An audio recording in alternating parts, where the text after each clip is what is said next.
Hello అండి. మా చిన్న బాబు మమ్మీ పిజ్జా చేయవా అని క్యూట్‌గా అడిగాడండి. సో, వాడి కోసం ఈరోజైతే పిజ్జా చేస్తున్నాను.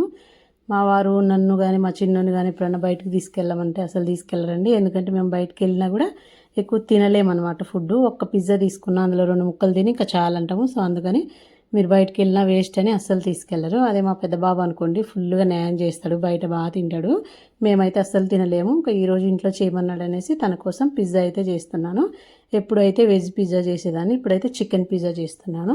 వెజ్ పిజ్జా కంటే చికెన్ పిజ్జానే బాగా సింపుల్గా త్వరగా అయిపోతుందండి. ఓన్లీ ఒక చికెన్ ఫ్రై చేసుకొని చేసుకోవడమే.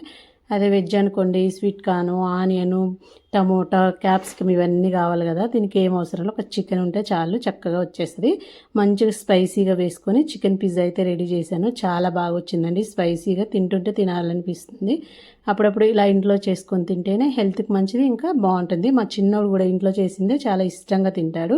అది బిర్యానీ అయినా కానీ పిజ్జా అయినా ఇంకా ఏమైనా కానీ 1-2 సార్లు తింటారండి. పిల్లలకి ఇంట్లో చేసి పెడితే అలా ఇంట్లో ఇష్టంగా తింటే మనకు కూడా హ్యాపీగా అనిపిస్తుంది కదా. ఆ విషయంలో అయితే మా చిన్నోడు చాలా బాగా తింటాడు.